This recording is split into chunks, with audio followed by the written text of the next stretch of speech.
Welcome to the Future Is Freelance podcast, brought to you by Xolo, the operating system for the solo economy. Every week we're serving up an audio cocktail of expert tips, inspired insights, and stories from the frontiers of freelancing to help you grow your borderless business to new heights and live life on your own terms. So kick back, grab a snack, let's get started.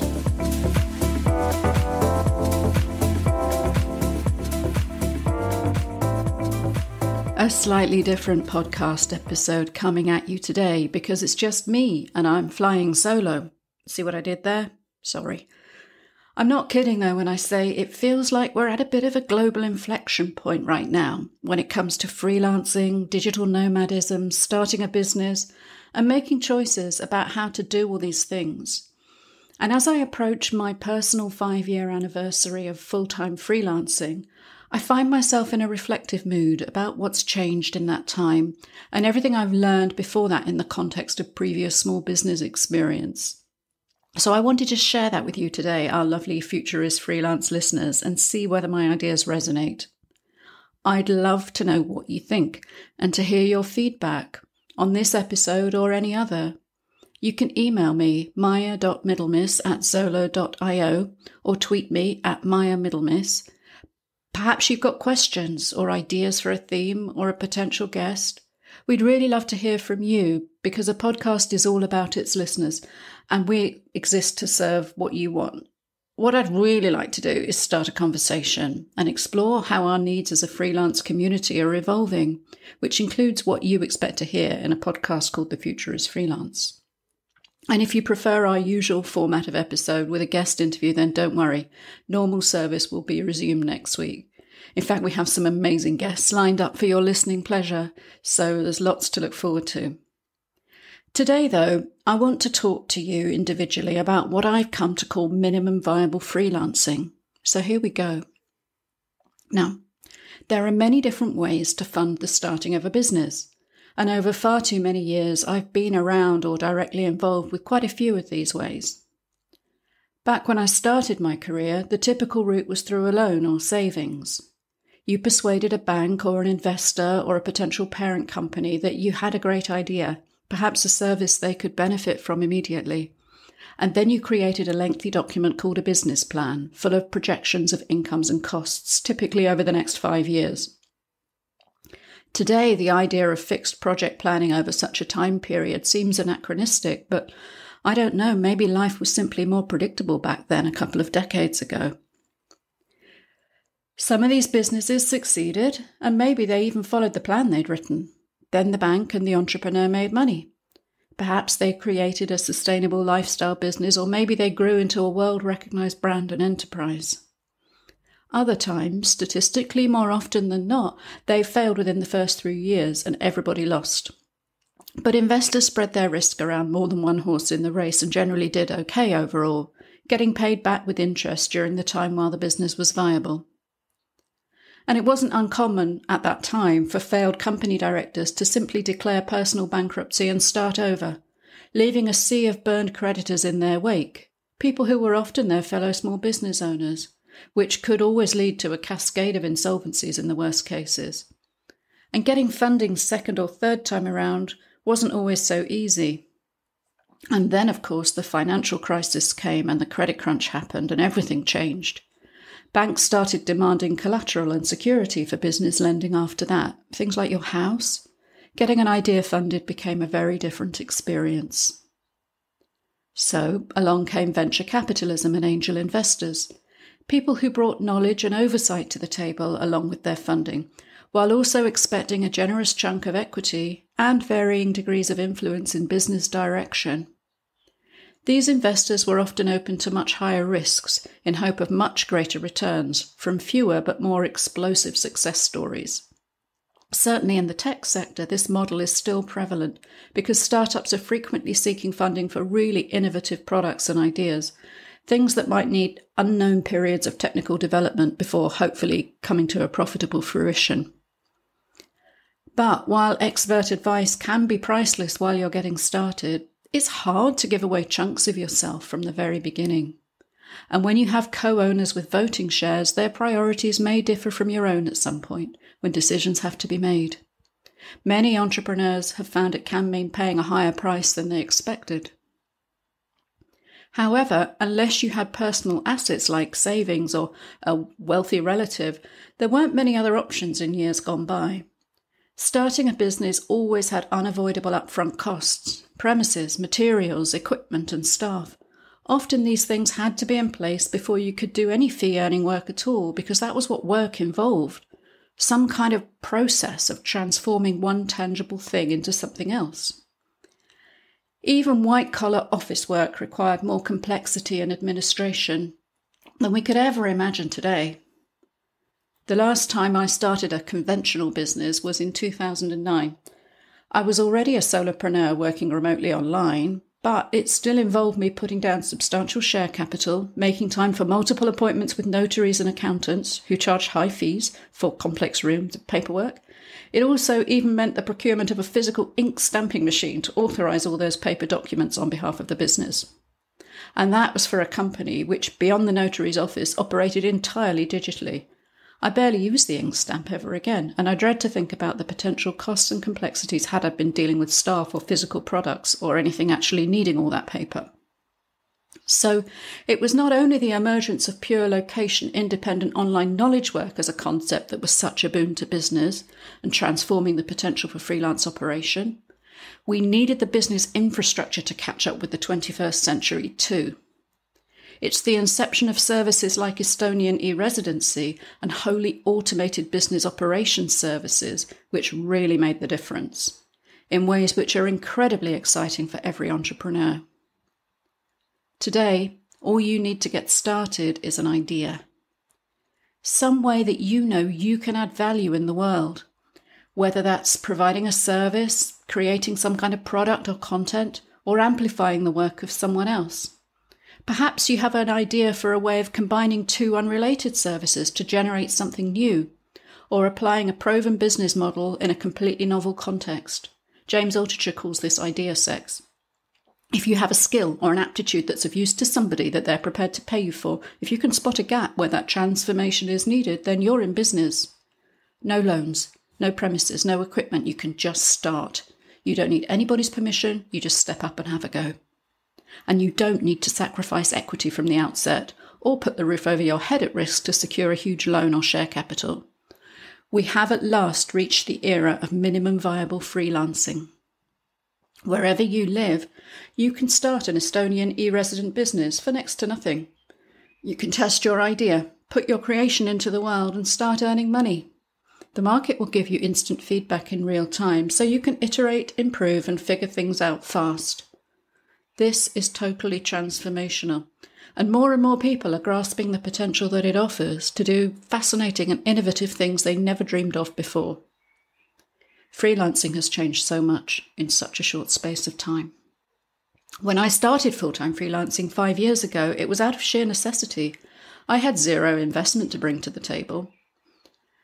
2017 seems like a lifetime past in terms of my own journey, but also in terms of the economy and geopolitics. I don't just mean the business and collaboration technologies I tend to write about. Today, in this period we're now calling living with COVID, we're facing the economic chaos, the great resignation, huge amounts of uncertainty in the world, which is leading to ever more people considering the freelance pathway, whether from choice or desperation.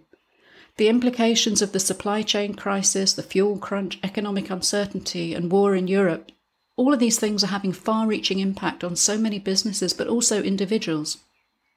And because of those COVID restrictions, millions of people figured out that work is a thing they do rather than a place they go, because they were forced to work from home overnight with little support and had to figure it all out to survive. Now they're no longer locked down in those homes. A world of choice is opening up before them. And that's why I wanted to share this message and everything I've learned in those years today. Going back to that other historical period, though, 2017, I also had greatly damaged self-confidence at the time due to the circumstances which had brought me to that point. Not the ideal starting point for a new career, but you also have to start from wherever you find yourself. However, looking back, that also meant I had no imposter syndrome to contend with either, as I had nowhere left to fall. I didn't recognise that for the advantage it was back then, but I truly had no choice but to make a go of things. I had no money to invest. I had no equipment other than an elderly MacBook and a phone.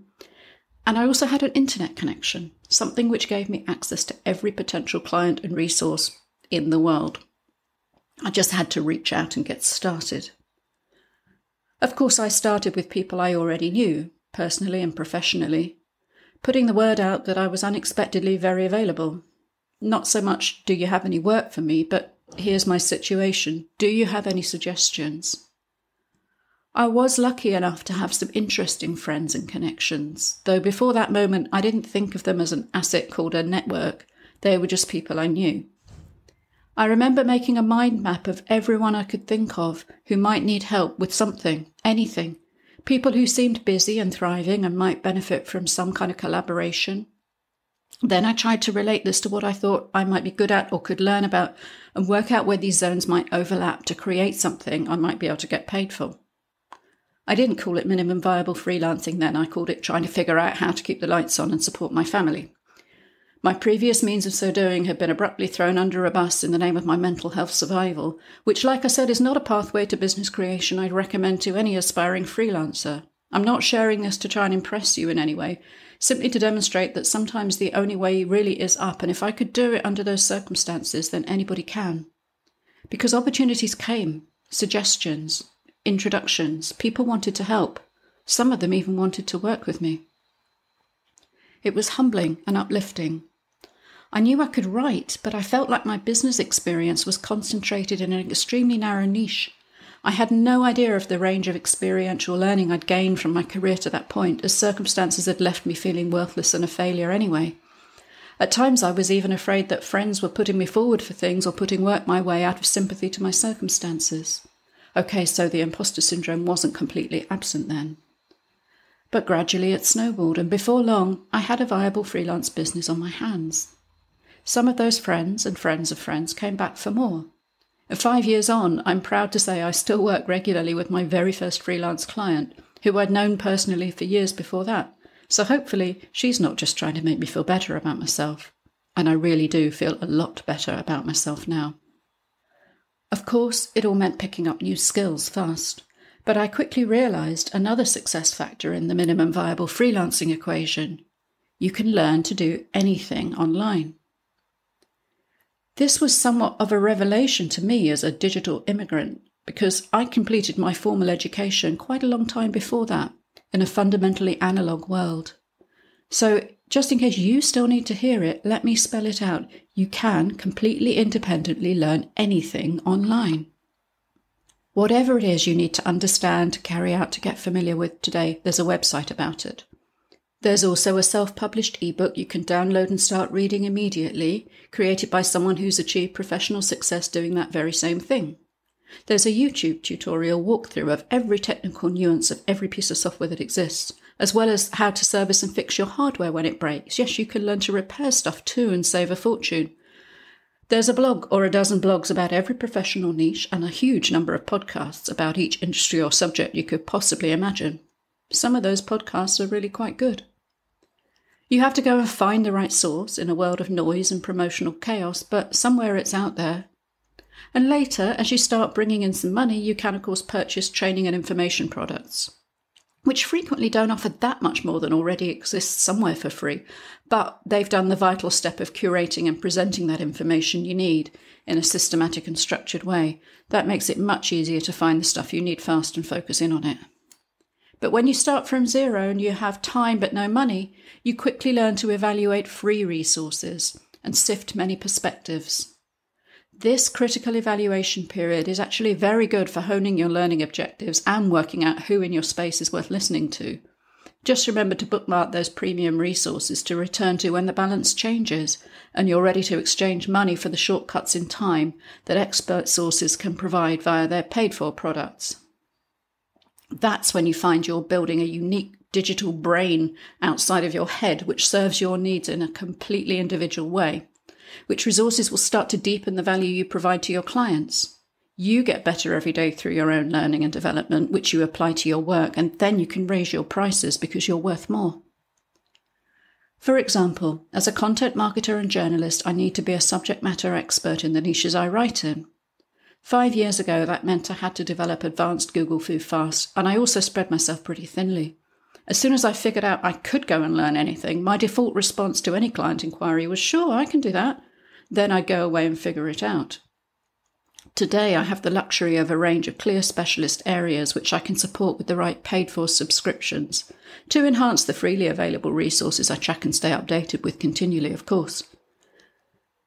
And sometimes people are surprised to hear I spend 2 or 3 hours a day consuming this kind of content and knowledge just to maintain my edge. But I write about things which move really fast in business and technology, so for me it's non-optional. Your mileage will naturally vary, but you'll find your optimal cruising altitude.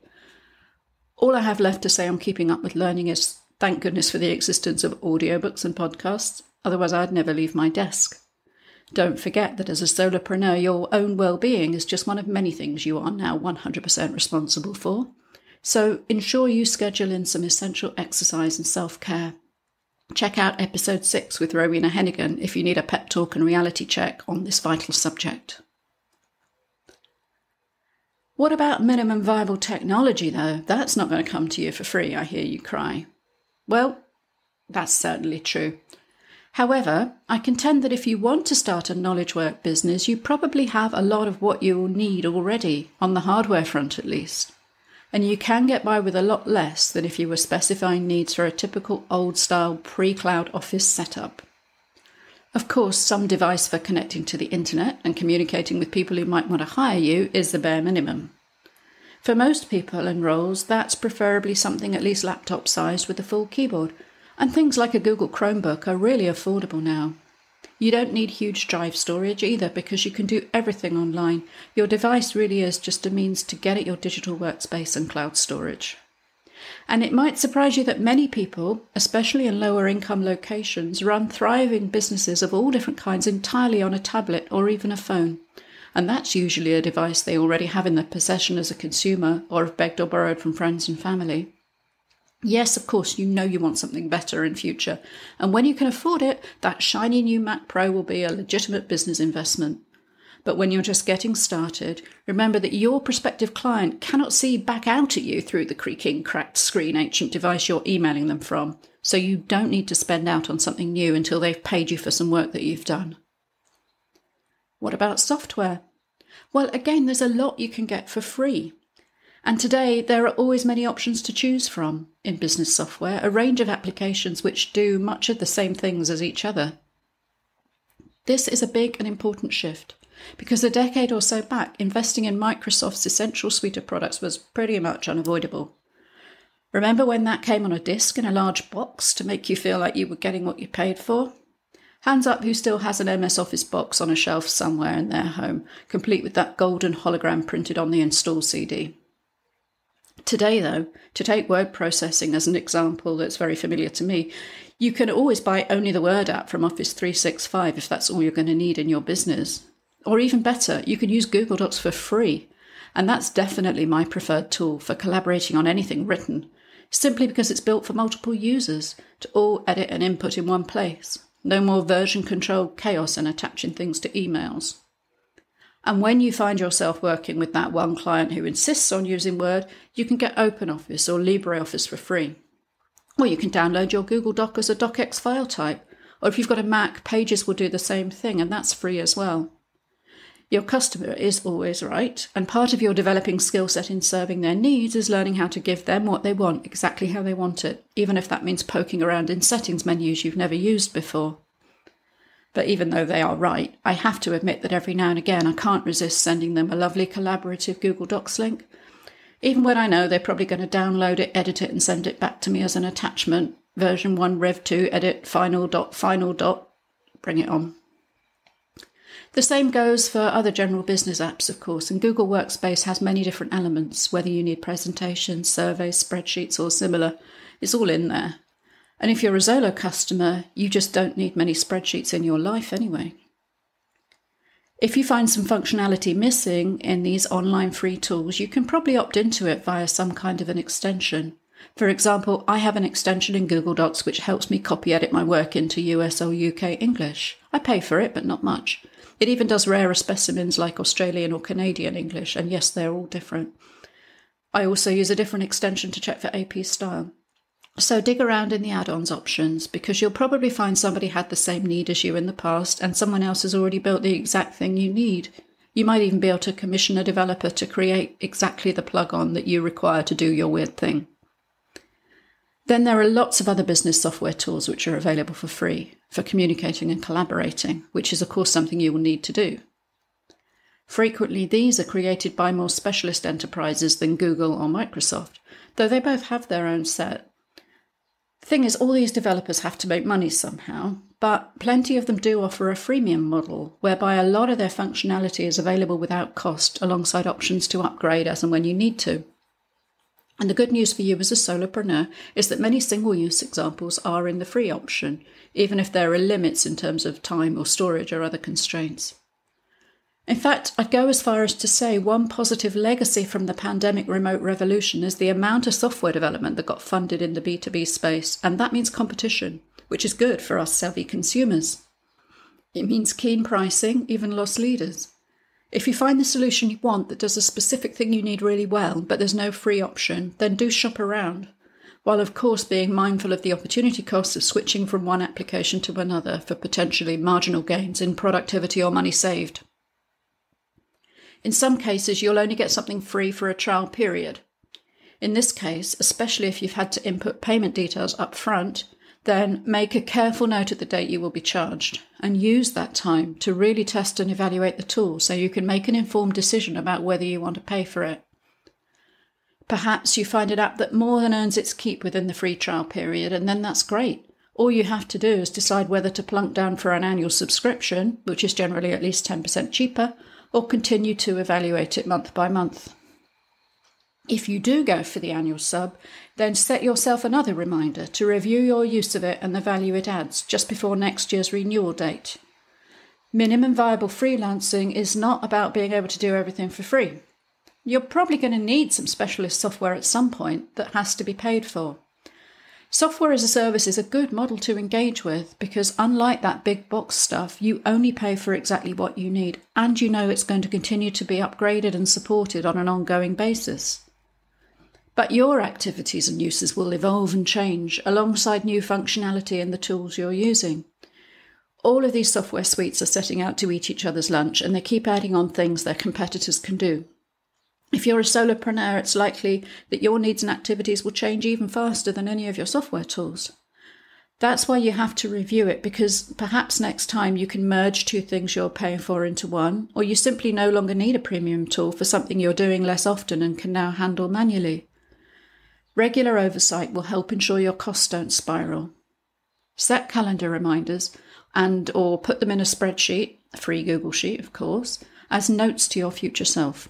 This will also help you manage cash flow for the things you want to keep, as much as to prune the ones you do not. Oh, and on the cash flow front, even if you've had a brilliant month, try to avoid paying for too many annual subs for things at the same time, just in case the same billing period next year isn't quite as awesome. Future you will thank you for spreading things out a bit. Pay monthly for something and then upgrade next month if you're still feeling flush. As an interesting aside, I read some recent research about collaboration platforms at the end of the COVID pandemic, which suggested that many large corporations had ended up paying for 5 or 6 or even more different ways for their teams to share files and have online meetings. And obviously now they're in a process of reviewing and consolidating those options, trying to create more robust policies and also to save money. Of course, it's easy for huge enterprises to lose track of what they're paying for, even if they do have whole departments to keep eyes on that kind of thing, and they were responding to an unprecedented emergency. Damn, I was really going to try not to use the word unprecedented to talk about COVID. Anyway, you're not a big corporate, so don't fall into the trap of paying for 2 or more apps which do the same thing. Make sure you review your operational tech stack regularly, so you stay lean and efficient.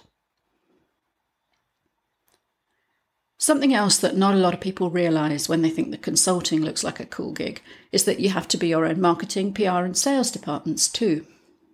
That requires resourcing for sure, but it's up to you to get the balance of time and money right.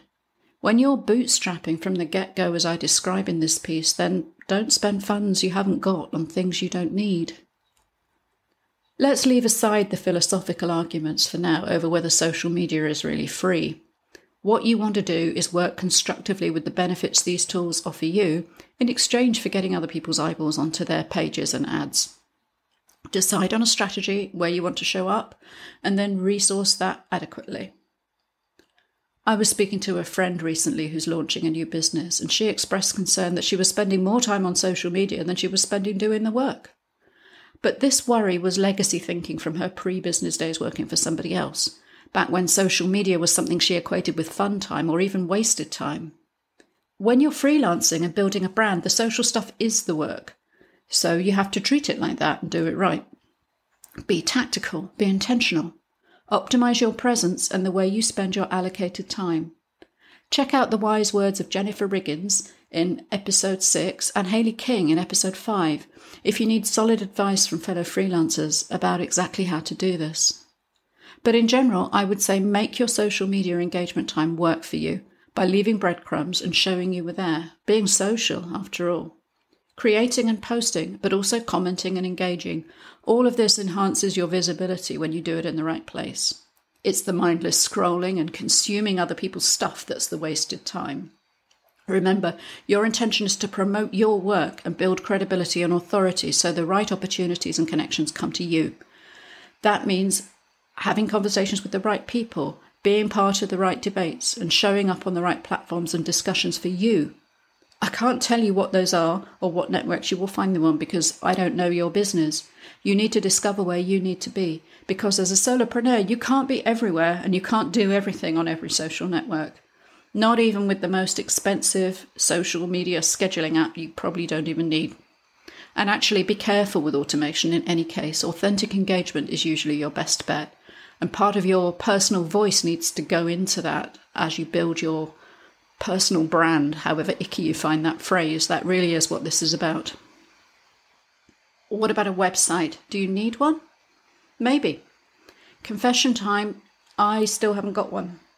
I have a range of project destination sites, but not a single website which brings everything professional together in one place for me. It's on my someday maybe to-do list for sure, but right now my first name, last name domain points to my LinkedIn profile. That domain is a good, inexpensive and worthwhile investment, by the way, so do try and grab yours or some variation of it if that's not available. LinkedIn, for me, acts as my resume. It hosts my work history, projects, testimonials, and a highly optimized description of the kind of work I want to attract. I also use a paid service called Authory to automate the collection and curation of all my published articles and content, which acts as my portfolio. And it also acts as an extension of my brain because it automatically captures stuff I've forgotten about by the time it finally gets published. But for years, I just used a Trello board with links to my clips organised into lists by subject. That was totally free and worked fine. Clients and prospects loved it. It served me well until the point where a low-cost paid app made more sense than trying to remember to manually update the free thing. And that's the edge you have to try and find throughout your minimum viable freelancing evolution. So anyway, that's why I haven't got around to a website in 5 years, and I can't say it's held me back. And while I do use my own mayamiddlemiss.com for email, I use it for various mailboxes. I also use my Gmail a lot too for liaising with clients. Again, you'll see lots of advice to aspiring freelancers saying never use a webmail address to contact a client. It's really unprofessional. And maybe that's true if you find cold emailing prospects a successful approach for your business. But as I don't do that, again, it's really never been a problem. So try it out. You can always add a mailbox. It's not expensive. Of course, if you want or feel you need a website from the outset, you can do a lot for free or for very low cost when you're starting out. I would advise the latter if you really don't have a clue, because this stuff can take longer to learn and it can look really amateurish if you're not careful. So when you're kickstarting your minimum viable freelance business, keep things really simple and let your income bootstrap additional spending as you need it. Just get basic information and contact details online first. Later on, get someone who really knows what they're doing in web development to make something that looks and feels gorgeous and really reflects your brand. That's the time you also need to think about things like logos and brand identity, messaging strategies, maybe even print collateral like business cards or ads. These all have their place, but you don't need any of them to get started doing your thing. That really is the overriding message I want to leave you with today.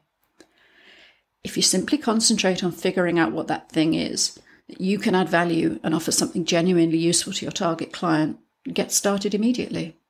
If you do it well, and make sure you're brilliant to work with, because that's really important too, then those people will gladly pay you for it and they'll come back for more, because you'll be making life easier and better for them. They'll recommend you to other people too. Find the right niche and the snowball will gather momentum fast. And if your first attempt doesn't nail it precisely as you expected, then edge into an adjacent space or pivot direction completely. You don't have to account to funders or anyone else for this decision.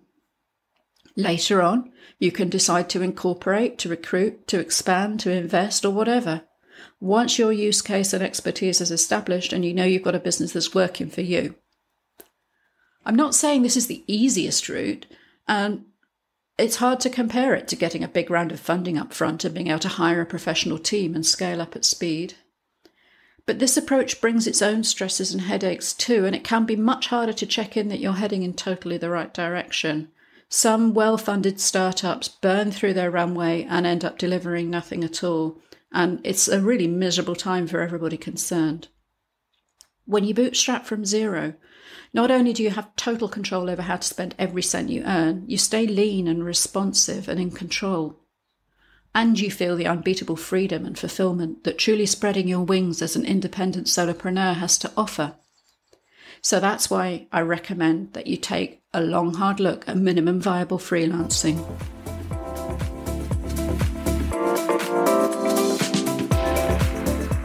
You've been listening to the Future Is Freelance podcast, brought to you by Xolo.io, who offer compliance, taxation, invoicing and admin solutions for fiercely independent solopreneurs across the globe.